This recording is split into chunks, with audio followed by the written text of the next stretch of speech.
చేయటానికో వీటి మీద పెట్టిన దృష్టి అసాంఘిక శక్తుల్ని పట్టుకుందామని కానీ నేరస్తులు పట్టుకుందామని కానీ వాటిని పట్టుకునేడానికి ఉన్న సిస్టమ్ని కనీసం వాళ్ళు తిరిగి పునరుద్ధరించుకోవాలనే తపన కూడా లేకుండా మొత్తాన్ని నిర్వీర్యం చేసిన పరిస్థితి వచ్చింది అధ్యక్ష.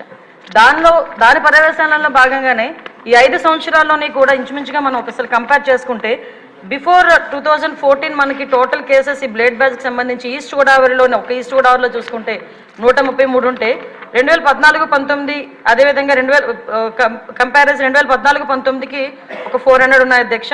2019-24లో ఒకసారి మనం చూసుకుంటే అధ్యక్ష దగ్గర కేసెస్ అవన్నీ కూడా దగ్గర డబుల్ అయిన పరిస్థితి అధ్యక్ష. వీళ్ళ మీద ఎన్ని పీడీ యాక్ట్లు పెట్టినా ఒక ఈస్ట్ గోదావరిలోనే ఇంచుమించుగా 500 వరకు కేసెస్ నమోదవుతాయి బ్లేడ్ బ్యాచ్ని ఐడెంటిఫికేషన్ చేయడం అధ్యక్ష. వీళ్ళే కాకుండా మనకి రాజమండ్రి అదేవిధంగా ఎన్టీఆర్ డిస్ట్రిక్ట్లోనే ఎక్కువ ఈ బ్లేడ్ బ్యాచ్ అనేది ఎక్కువగా ఐడెంటిఫికేషన్ అయి ఉంటుంది. వాళ్ళు ఇంచుమించుగా దగ్గర రెండు కలిపి ఈ మొన్న 2019-24లో దగ్గర 825 మందిని ఐడెంటిఫికేషన్ చేయడం జరిగింది అధ్యక్ష. ఐడెంటిఫై చేయడం ఒక ఎత్తు అయితే వీళ్ళు నియంత్రించే సిస్టమ్ అయితే పోలీస్ డిపార్ట్మెంట్లో లాస్ట్ 5 సంవత్సరాలు లేదు అధ్యక్ష. ఎందుకు ఈ మాట చెప్తున్నానంటే దగ్గర 15,000 సీసీ కెమెరాలు 2014-19 వరకు టీడీపీ హయాంలో పెడితే ఒక్క సీసీ కెమెరాని పెట్టకపోవడం సరికదా ఉన్న సీసీ కెమెరాలను కూడా పునరుద్ధరించుకోకపోవడం అనేది నిజంగా ఒక సిగ్గుచేడు అధ్యక్ష. ఎందుకంటే ఎక్కడికి అంటే మీలాంటి వాళ్ళు పెట్టేటప్పుడు సీసీ కెమెరాలు బాగా పనిచేస్తాయి సార్. అప్పుడు తీసేసి వీడియో తీశారు కదా సార్ మిమ్మల్ని చూపించడానికి, డైరెక్ట్ వీడియోలో చూపించుకున్నాడు. విషయం ఏంటంటే సీసీ కెమెరాలు సీసీ కెమెరాలు పునరుద్ధరించుకోకపోవడం ఒక ఎత్తు అయితే కనీసం మనం ఒక క్రిమినల్ని పట్టుకున్న తర్వాత అతని క్రిమినల్ బ్యాక్గ్రౌండ్ మనం చెక్ చేయడానికి automated finger print identification system అని చెప్పి అది కూడా చంద్రబాబు నాయుడు గారి హయాంలో మనం పెట్టడం జరిగింది. దాన్ని కూడా డబ్బులు కట్టగా దాన్ని కూడా కంప్లీట్గా నిర్వీర్యం చేసిన పరిస్థితి అధ్యక్ష. అవే కాకుండా మనకి ఇంతకు ముందు ఏదైనా ఈ బ్లేడ్ బ్యాచ్ కానీ ఎవరైనా అసాంఘిక శక్తులు ఎక్కడైనా ఊర్లను వెళితే ఆ హౌసెస్ దగ్గర కూడా మానిటరింగ్ చేసేవాళ్ళం అధ్యక్ష.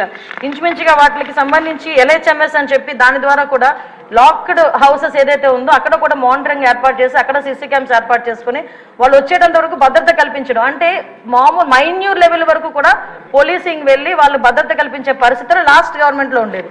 ఈ గవర్నమెంట్ ఎప్పుడైతే నిర్వీర్యం చేసిందో పోలీసు వ్యవస్థని మీరు అన్నట్టుగా మొత్తం అరాచక శక్తులు అసాంఘిక శక్తులు అరాచక శక్తులు అంటే ఇందాక మేడం గౌరవ ఎమ్మెల్యేగా చెప్పినట్టు ఎవరో బ్లేడ్ బ్యాచ్ అనో ఇంతకుముందు ఎక్కడి నుంచో వచ్చారు, పై దేశాల నుంచి వచ్చారు, పై రాష్ట్రాల నుంచి వచ్చారు, బీహార్ బ్యాచ్ అక్కడ బ్యాచ్ ఇక్కడ బ్యాచ్ అనుకునే వాళ్ళు. ఇప్పుడు అలా కాదు, అది ఆ బ్యాచ్ ఈ బ్యాచ్ కాదు, వైసీపీ బ్యాచ్ అన్నట్టుగా అసాంఘిక శక్తులు ఎక్కువగా అయిపోయి ఈరోజు కనీసం రాముల్లో గుడికి భద్రత లేదు, బడికి భద్రత లేకుండా అయిపోయింది అధ్యక్ష. లాస్ట్ 5 సంవత్సరాలు కూడా బడిలోనున్న అక్కడికి వెళ్ళి అసాంఘిక కార్యకలాపాలు ఈవెన్ ఒక రోజు స్కూల్ లాక్ చేసి ఉంటే అక్కడికి వెళ్తే సోమవారం మార్నింగ్ అక్కడికి స్కూల్ ఓపెన్ చేస్తే బీరు బాటిళ్ళు అక్కడ కైనీ ప్యాకెట్లు అవి కనిపించే పరిస్థితి. అలా అదేవిధంగా గుడిలోకి వెళ్తే గుడి విగ్రహాలను ఎత్తుకుపోయే పరిస్థితి లాస్ట్ 5 సంవత్సరాలు చూసాం అధ్యక్ష. ఒకటి అధ్యక్ష ఈరోజు ఈ గంజాయి గురించి చెప్పారు అధ్యక్ష. ఈ గంజా లాస్ట్ 5 yearsలో కూడా కంప్లీట్గా వదిలేశారు అధ్యక్ష. ఎంత దారుణంగా వదిలేశారంటే అంటే ఈ విషయం ఇక్కడ కూడా ప్రస్తావించాలి కాబట్టి చెప్తున్నా. ఎక్సైజ్ డిపార్ట్మెంట్కి ఇంతకుముందు ఒక పవర్ ఉండేది అధ్యక్ష. గాంజాని డిస్ట్రాయ్ చేయడానికి కానీ గాంజా మొక్కల్ని ధ్వంసం చేయడానికి కాల్చడానికి వాళ్ళకి ఒక సిస్టమ్ ఉండేది అధ్యక్ష. దీన్ని ఎప్పుడైతే సెబ్కి ఇచ్చారో ఈ ఎక్సైజ్ డిపార్ట్మెంట్కి వాళ్ళకి కూడా అటువంటి పరిస్థితి ఏమీ లేదు.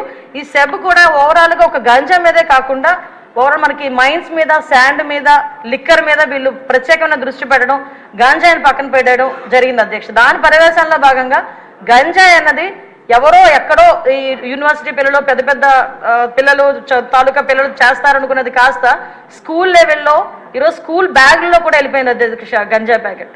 సో మేము ఇప్పుడు ఈ గంజా మత్తులోనే ఈ బ్లేడ్ బ్యాచ్ కూడా విచక్షణ కోల్పోయి అడ్డొచ్చిన వాళ్ళందరినీ కూడా ఇష్టానుసారంగా ఆ బ్లేడ్తోని చేయటం హర్ట్ చేయటం.